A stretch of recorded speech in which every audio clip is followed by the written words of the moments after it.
Alors, du coup, la bière, qu'est-ce que c'est? Comment ça se fabrique? Faut savoir que d'abord, la bière, elle est composée de quatre ingrédients majeurs.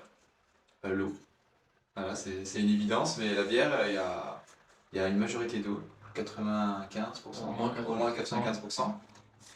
Et ensuite, on a des céréales qui vont être torréfiées, qu'on appelle le malt.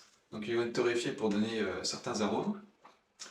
On a également du houblon. Le houblon qui sert de conservateur à la bière, mais qui va donner aussi toute la partie aromatique et la partie amérisante qu'on peut retrouver également dans la bière. Et enfin la levure qui va faire transformer euh, le mou, le jus de bière, en bière, enfin, parce qu'elle va créer l'alcool et les bulles qu'on va retrouver dans la bière finale.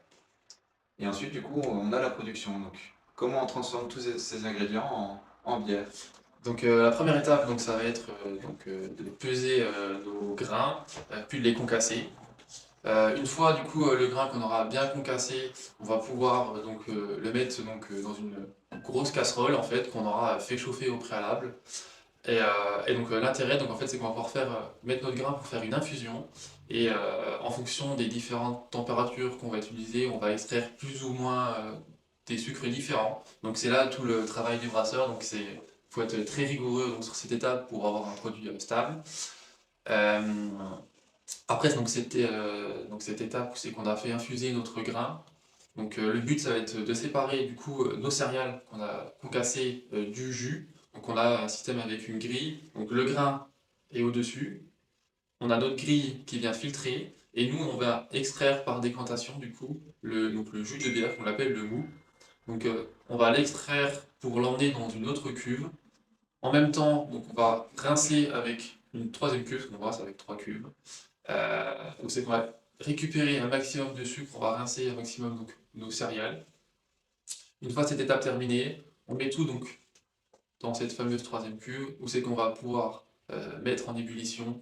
Et donc l'intérêt, donc, ça va être de faire une bonne ébullition à 100 degrés pour pouvoir stériliser le mou avant de pouvoir l'ensemencer. Donc entre le mou à 100 degrés et donc l'ensemencement qui est du coup mettre les levures dans la bière, il faut le refroidir très rapidement.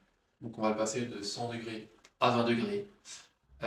Donc pourquoi on le refroidit à 20 degrés? C'est parce qu'en fait les levures elles travaillent à cette température-là. Donc à 100 degrés les levures elles ne pourraient pas survivre. Elle meurt. C'est ça.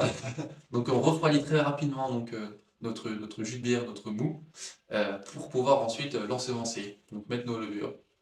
Et c'est là que du coup tout le travail se fait. Donc les levures vont travailler, elles vont se multiplier. Au final, le travail du brasseur, c'est de préparer un bon milieu pour les levures, et c'est elles qui vont faire principalement le travail pour créer la bière. C'est ça. Sans les levures, on n'aurait pas ce produit fini là. On aura un jus de sucre. C'est ça.